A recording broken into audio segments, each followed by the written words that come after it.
Hello guys, welcome to today's video on IIM Kozhikode series. Okay, this is the continuation of reading comprehension questions. Today we are going to be looking at implicit, strengthening and weakening questions in this video.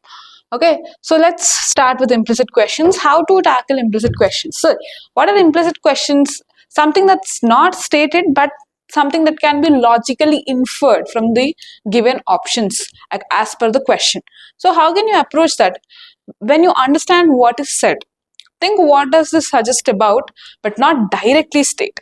Okay, and you can eliminate the choices, something that go beyond the scope of the passage. See, always remember that whatever option you're going to choose, it's going to be within the passage. Don't use your general knowledge. Don't use common sense, really. Okay, stick to the passage and only answer as per the passage. Something that contradicts the author's view can be easily eliminated. Introduce unrelated assumptions. Okay, these are the things that you need to eliminate. Don't do guesswork. There is definitely evidence in the passage. Okay, try for that.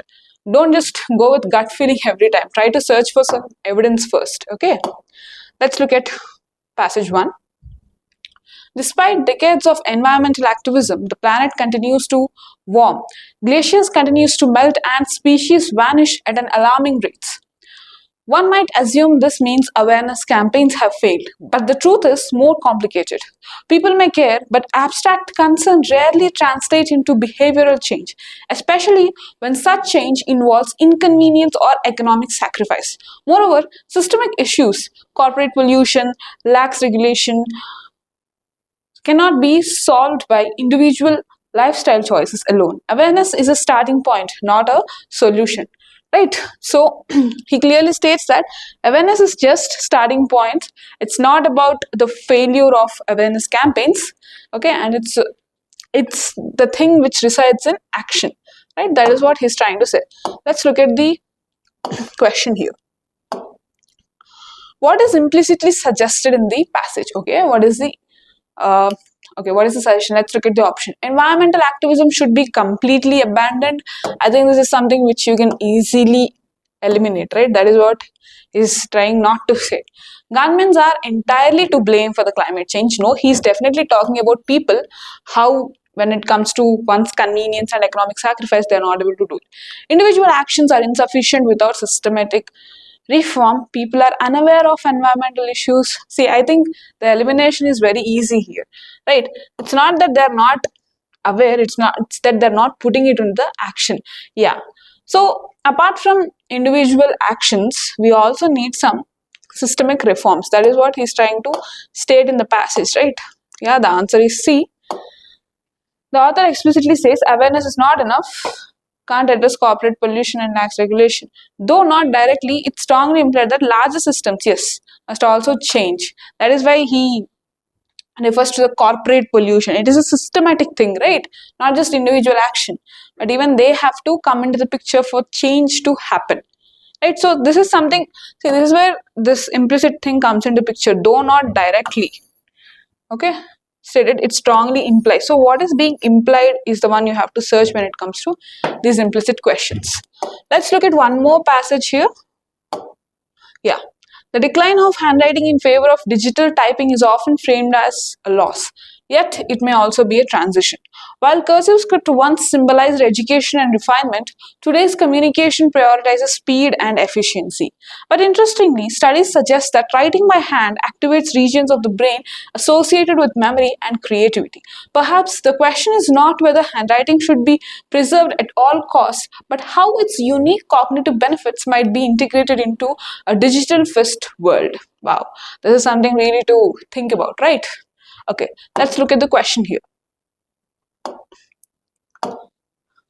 What is implicitly suggested? Okay, handwriting should be removed from school curriculums entirely. Again, a pretty easy elimination, right? Writing by hands has no place in modern communication. There is value in preserving handwriting even in a digital world. Typing is more cognitive beneficial than handwriting. This is also definitely not what the author is trying to say. Writing by hand has no place in modern communication. No, it's not explicitly stated that way. There is value in preserving handwriting even in a digital world. That is what he's trying to say at last, right? We should able to think about how on this digital fist can we enable those cognitive functions in our minds. That is what he was trying to tell us, right? Yeah. Yeah, does not state directly but hints at mentioning the cognitive benefits of handwriting in the last line, yes, and exploring how they might be preserved or integrated into modern practices, right? Okay, see, this is something which is inside the passage, that is something that is not stated directly, right? So these are implicit questions. Let's look at strengthening questions now. Okay. So what is strengthening questions? The options are given and you have to identify a statement that supports or reinforces the author's argument. Okay, and how can you do that? How can you do that? Generally, you go for the option that gives additional evidence or makes the argument more convincing, or more clear, or resolves a weakness that the author hints at. Right. So these are generally these segments in which the options would be given. Avoid facts that are true but irrelevant to the core argument. This is very, very important. Sometimes you just go by the sideways. Don't do that. Okay, irrelevant to the core argument, don't do that. Avoid that option. Let's look at a passage here. Many urban planners now argue that adding more roads does not elevate traffic congestion. On the contrary, studies show that expanding roadways often lead to more vehicles on the road, a phenomenon known as induced demand. When driving becomes more convenient, more people choose to drive, thereby restoring the original congestion levels. Therefore, long-term traffic solutions lie not in expansion but in improving public transport and reducing reliance on private cars. Right? Interesting study. Let's look at the options. In cities that expanded road capacity, the traffic congestion dropped by, okay, now we have to look for the statement which strengthens the author's argument. What is the argument of the author? That expansion of roads doesn't mean that the congestion comes down, but efficiency in public transport might do the trick. That's what the author is trying to say. Okay. So which of the following, if true, would most strengthen the author's argument? Okay, in cities that expanded road capacity, traffic congestion dropped by 50% within a year. See, this is standing contrary to the author's argument, right? So they have expanded and the traffic dropped. That's what he's trying to say. So no, it weakens the author's argument. Surveys show that people would drive less if reliable public transport options were available. That is what he has mentioned, right? Efficient public transport. Car manufacturers support new road projects to boost vehicle sales. Yeah, it is true because he has mentioned that when expansion happens, when driving becomes convenient, induced demand comes into picture. So therefore, more people keep buying cars. That is there. But is it relevant to the core argument? What is the core argument here? The core argument is expansion of roads doesn't mean less traffic. So even though this is true, this doesn't stand with the core argument. Okay. Most urban residents do not own cars. This is completely irrelevant, right? So let's see. Yes, option B is the answer. Argues that improving public transport is a better solution than expanding roads. Alternatives indirectly, yeah. So I think we are clear on this part. Next, passage 2. Some educators believe that assigning homework improves academic performance, but recent research challenges this assumption. Studies in early grades suggest that homework has minimal impact on learning outcomes and may even contribute to stress and disengagement. Meaningful learning, especially in young students, appears to depend more on classroom interaction, play, and parental involvement than on after-school assignments. Okay, so the author clearly states that with homework, the cognitive abilities or it's not serving the actual purpose. In fact, students might take a lot of stress and disengagement can happen. Okay, let us see the question.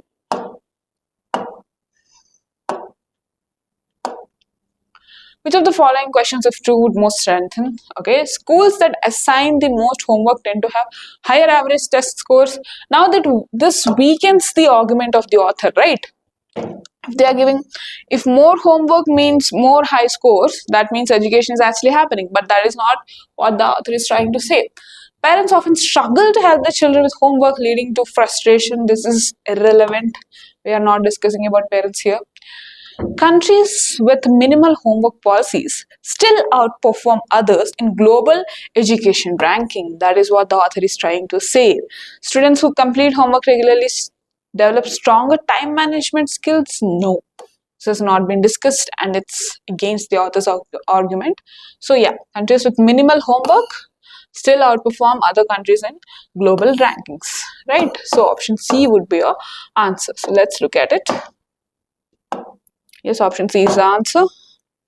Authors claim that homework isn't crucial to academic performances by showing that students in low homework environments still achieve excellent results.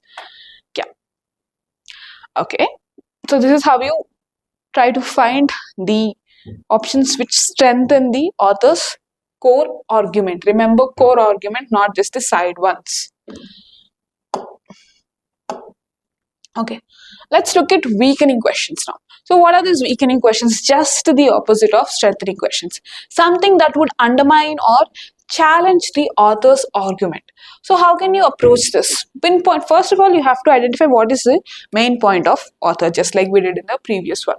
And then look for contradictions, alternative explanations, or data that disproves this assumption. As simple as this. Just look for the opposite of that. Okay, whatever the main point is.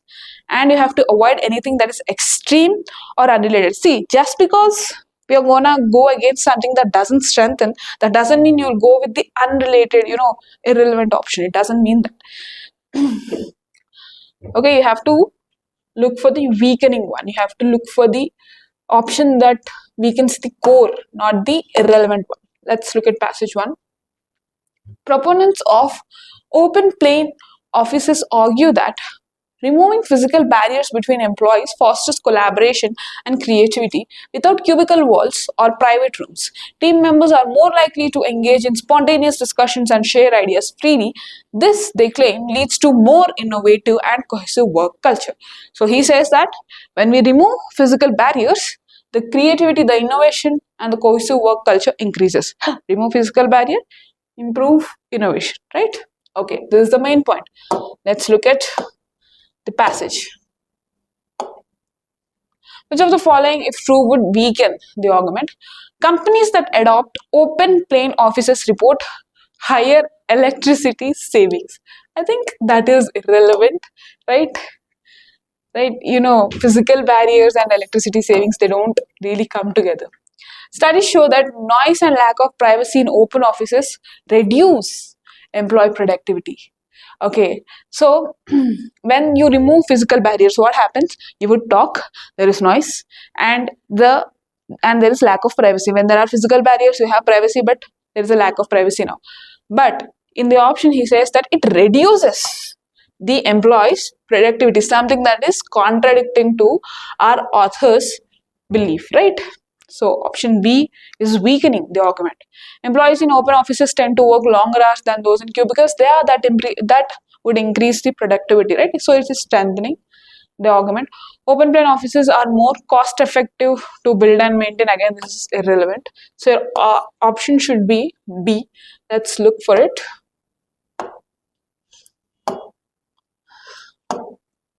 Right. Studies show that noise and lack of privacy. This is option B is the answer. Open plane improve collaboration and innovation if they actually lead to lower productivity due to noise and the premise is undermined, making B the best weakening statement, right? So the complete contradiction. You have chosen the option that is contradicting the author's belief and opinion. Okay. Next. It is often believed that reading fiction is merely a leisure activity, but evidence suggests otherwise. Fiction, especially literary novels, helps readers develop empathy by immersing them in diverse perspectives and emotional experiences. This cognitive engagement enhances our ability to understand others' feelings in real life. Yeah, So fiction is not just a leisure activity, but it actually increases our empathy.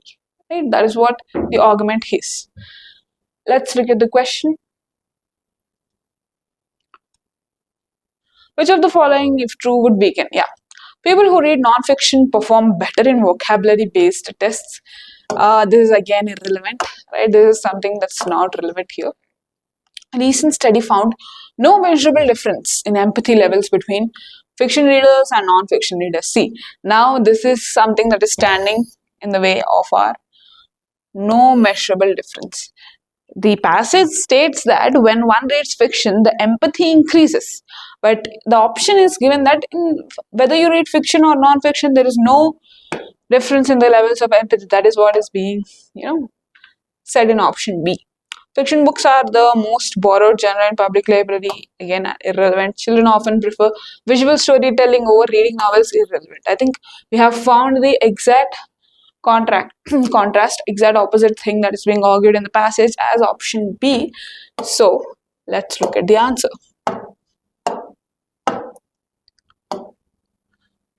Yeah, B is the answer. Argues that reading fiction improves empathy. If research shows there is no difference, it directly challenges the central claim. So yes, B is the best choice. Okay, so yeah. So please remember once again that these passages, they are a bit short for the purpose of time and screen space. Okay, you remember that in exam you'll have, a bigger passage with more words, but the strategy remains the same. You will identify the main point and search for the option which contradicts the main point. Okay, so in this video we have seen implicit questions, strengthening questions, and strengthening augment questions and weakening augment questions. Okay, thanks for watching.